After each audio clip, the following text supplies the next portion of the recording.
Inspector Manju या मालिकेमध्ये आपल्याला आता एक धमाकेदार असा ट्विस्ट पाहायला मिळणार आहे. तो तय्यार डॉक्टर बनून गेलेला आर्यन हा आता मंजूच्या घरामध्ये कसा अडकून बसलेला आहे आणि मंजूने त्याला कसा पकडून ठेवलेला आहे.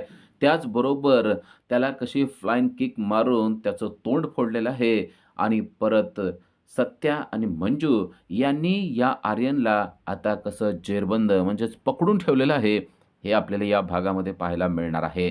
जर आमच्या चॅनलला सबस्क्राईब केलं नसेल, तर त्वरित सबस्क्राईब करा आणि हा भाग शेवटपर्यंत नक्की पहा. सत्या जरासा चिंतातूर आहे, कारण मंजूच्या डोळ्यातून रक्त येत असतं आणि त्यामुळे तो मंजूला म्हणत असतो, की आता डॉक्टरांना हे दाखवणं गरजेचं आहे. तेव्हा मंजू म्हणते, "मला काय नाही झालेलं सत्या आणि सारखं-सारखं डॉक्टरकडे जायला नको. मला अजिबात आवडत नाही डॉक्टरांकडे गेलेलं." तेव्हा तो म्हणतो, "अगं काळजी करू नको. आपल्याला डॉक्टरांकडे जायचं नाही.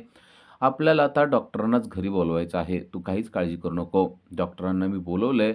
लवकरच ते येतील." असं सत्या तिला सांगत असतो आणि सत्या तिला बरं वाटावं यासाठी सांगत असतो, "हे बघ, आता काही दिवसानंतर तुझे डोळ्यावरची पट्टी आपण काढून टाकायची आहे. डोळ्यावरची पट्टी काढली, की मग तुला छान दिसू लागणार आहे आणि दिसायला लागलं ना, की मग आपण छान कुठेतरी फिरायला जाऊया. थोडंसं इथून आपण बाहेर गेलो ना, तर तुला पण बरं वाटेल." असं म्हणून तो तिला समजावून सांगत असतो. पण ती सत्याला म्हणत असते, "मला असं वाटतंय, की आता कुणालाच दाखवायला नको. मला फक्त तू जवळ पाहिजेस. मला बाकी काही नकोय." सत्या म्हणतो, "अगं, मी तुझ्या जवळच आहे. तू कशाला काळजी करतेस? पण डॉक्टरांना दाखवणं गरजेचं आहे. कारण आता त्यातून रक्त येतंय, तर नक्की काय झालंय? इन्फेक्शन झालंय का? काय झालंय? हे बघायला पाहिजे ना." सत्या तिला एक-एक गोष्ट समजावून सांगण्याचा प्रयत्न करत असतो. मंजू म्हणते, "ठीक आहे. कधी येणार आहेत डॉक्टर?" सत्या म्हणतो, "येतील जरा वेळाने.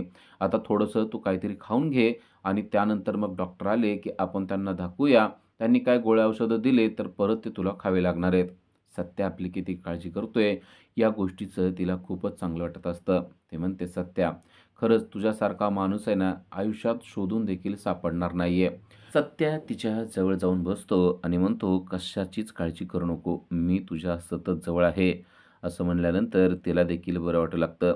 सत्याचा हात हातात घेऊन ती बसते आणि म्हणते, "सत्या, तू माझ्या जवळ असला ना, की मला 100 हत्तीचं बळ मिळतं." हे दोघे एकमेकाला बोलत असतात, तेवढ्यात डॉक्टर आलेले आहेत.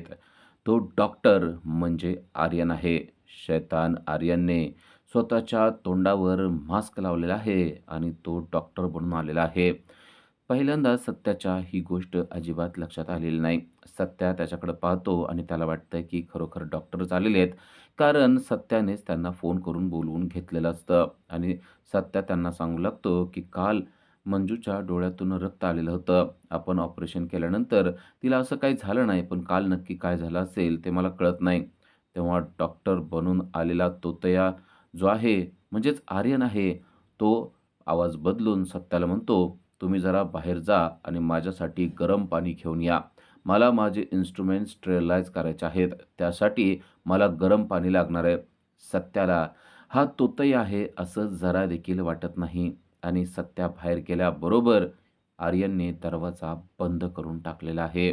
इकडे पूर्वा तात्यासाहेबांशी बोलत आहे. पूर्वा तात्यासाहेबांना सांगते, की कशाप्रकारे आर्यनने चुकीचा खेळ करून ठेवलेला आहे. ती सांगते आर्यनने मंजूला अंध करून टाकलेलं आहे आणि हे ऐकल्यावर तात्यासाहेब कौतुक, फक्त कौतुक असं म्हणत आहेत. "बबडे, आपल्याला जे दोघांना जमलं नाही ते आर्यनने एका दिवसात करून टाकलंय." असं म्हणून ते आर्यनचं कौतुक करत आहेत. तेव्हा पूर्वा चिडते आणि म्हणते, "तात्यासाहेब, त्याचं अजिबात कौतुक करू नका. तुम्हाला कळतंय का या सगळ्या गोष्टीनं काय झालं असतं?" तात्यासाहेब म्हणतात, "अगं, जे काय व्हायचं ते होऊ दे, पण विचार कर, आता ती जर का मंजू आंधळी झाली असेल, तर सत्याचे काय हाल होत असतील?" कारण सत्याचा जीव त्या मंजूमध्ये आहे. आर्यनने बरोबर त्या पोपटाला मारलंय, की ज्या पोपटाचा जीव त्या सत्यामध्ये आहे. आपोआप आता सत्या देखील मरणार आहे, असं तात्यासाहेब बोलत असतात. तेव्हा मंजू त्यांना समजावून सांगते, "तात्यासाहेब, तुम्ही म्हणतायत ना, तशी गोष्ट नाहीये. तुम्हाला वाटतंय तशी ही गोष्ट नाही. कारण जर का सत्याला हे कळलंय, की आर्यन हे सगळं काही केलेलं आहे आणि आता तो आर्यनच्या किती मागे लागणार आहे त्याचा विचार करा. तो आता शांत बसणार नाही. तो काही केल्या आर्यनपर्यंत पोहोचणार आहे आणि आर्यनपर्यंत जर का तो पोहोचला, तर सर्वांना समजणार आहे, की आर्यन हा तुमचा मुलगा आहे आणि ते कळलं तर तुमचा नवीन पक्ष, जो अजून कुठं प्रसिद्धही झालेला नाहीये, त्याचं काय होईल याचा विचार तुम्ही केला आहे का?" मला वाटतंय की आर्यन जो काही करतोय ना, त्याला लगाम घालणं गरजेचं आहे. तेव्हा तात्या देखील जरासा सीरियस होतो आणि म्हणतो, "हे अगदी बरोबर आहे. त्याने असं करायला नाही पाहिजे होतं असं मला वाटतंय. पण अंतर्मन मात्र माझं अतिशय खुश झालंय. आंधळी मंजू बघायला मला तर खूप आवडेल. पण जे काही झालेलं असेल त्यामध्ये जर का आर्यनच्या जीवाला धोका होत असेल आणि आपल्या पक्षाला जर का धोका होत असेल, तर आपल्याला काहीतरी वेगळी रणनीती करायला पाहिजे, असं तो पूर्वाला सांगतोय. पूर्वा म्हणते, "वेगळी रणनीती काही नकोय. सध्या आपल्याला शांत राहणं गरजेचं आहे. कारण आर्यनने जे काही केलंय ना, ते खूप धोकादायक केलेलं आहे. जरा आर्यनला तुम्ही स्वतःच समजून सांगा, कारण मी त्याला समजावून सांगितलं, तर तो माझं काहीच ऐकत नाही. मला तो उलट उत्तर देतोय आणि जर का तो असंच उलट उत्तर देत राहिला, तर ते मला सहन न होण्यासारखं आहे.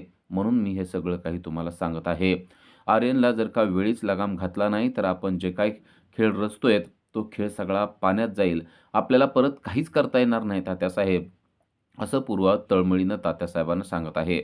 आता तात्यासाहेबांना देखील समजतंय, की पूर्वा नक्की काय बोलत आहे. कारण आर्यन किती मूर्ख आहे, हे त्यांनी अगोदर देखील पाहिलेलं आहे. त्यामुळे त्याला आता लगाम घातलाच पाहिजे. म्हणून ते पूर्वाला म्हणतात, "ठीक आहे, बबडे तुला जे काय वाटतंय ना, ते कर. त्याला कोणत्या शब्दात समजावून सांगायचं आहे ना, ते तुझी तू ठरव. कारण तो जर का आपल्या हाताबाहेर गेला, तर आपला खेळ सगळा वाया जाणार आहे. त्यामुळं तू जरा त्याला व्यवस्थित समजावून सांग." असं आता तात्यासाहेबांनी पूर्वाला देखील सांगितलंय. पण इकडे आर्यनने बरोबर जो काही मूर्खपणा करायचा आहे तो केलाय आणि चक्क तो आता गुहेत, वाघाच्या गुहेमध्ये शिरलेला आहे. म्हणजे सत्या आणि मंजूच्या घरामध्ये तो शिरलेला आहे आणि तो मंजूच्या समोर आहे आणि त्याने मास्क काढून टाकलेला आहे. बिचारा मंजूला आता काहीच दिसत नाहीये आणि तो मंजूकडं अतिशय घाणेरड्या नजरेने पाहत आहे आणि तो मंजूला म्हणतोय, "कसा आहे पेशंट आता? बरं वाटतंय का पेशंटला? डोळ्यांना कसं आहे आता?" असं म्हणून तो तिच्या जवळ गेलेला आहे. मंजूला काहीतरी वेगळंच वाटतंय, कारण तिला तो आवाज काहीतरी वेगळा जाणवत आहे. मंजू थोडीशी मागं सरकते आणि त्याला बोलते, "तुम्ही कोण आहात आणि का आलेला आहात?" तेव्हा तो म्हणतो, "कळलं ना तुला? मी डॉक्टर आहे." तेव्हा मंजू म्हणते, "तुम्ही डॉक्टर नाहीयेत. मला तुमच्या आवाजावरून कळतंय की तुम्ही डॉक्टर नाही.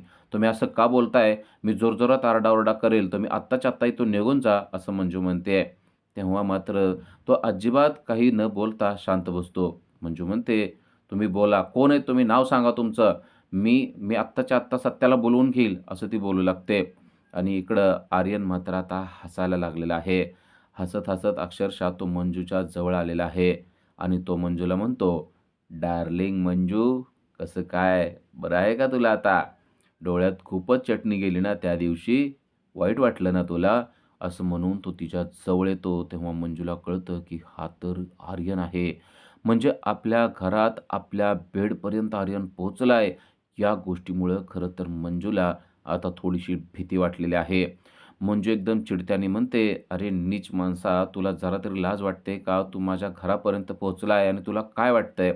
तुला असं वाटतंय का मी तुला घाबरणार आहे? मी तुला अजिबात घाबरत नाही. लक्षात ठेव.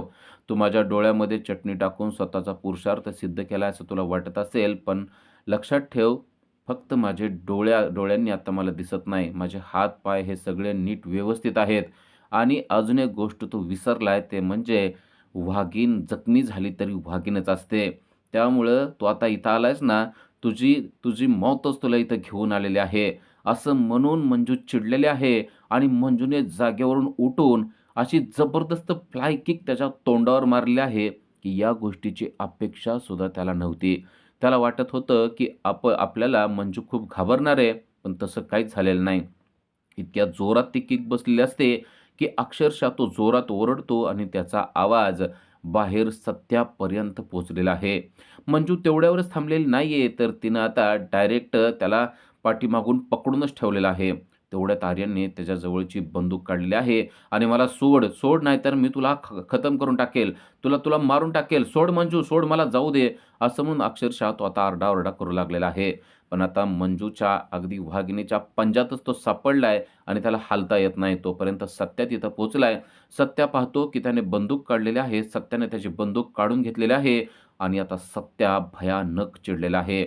सत्यानंच त्याची बंदूक काढून घेतलेली आहे. आता आर्यनला कळतंय, की आपण या घरामध्ये शिरणं हे किती चुकीचं झालेलं आहे.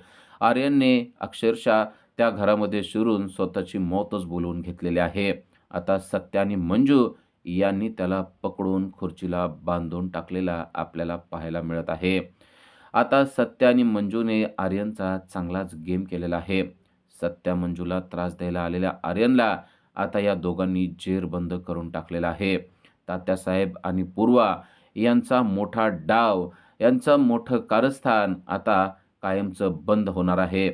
कारण त्यांनी आर्यनला जेरबंद करून टाकलेलं आहे. आर्यनला आता वाटत असेल, की मी का आलो इथं? पण सत्या आणि मंजू आता त्याला सोडणार नाहीत. आता त्याच्या एका-एका गोष्टीचा बदला ते घेतील, हे आपल्याला पुढील भागामध्ये पाहता येणार आहे. अशा सीरियलच्या अपडेटसाठी आजच आमच्या चॅनलला सबस्क्राईब करा. थँक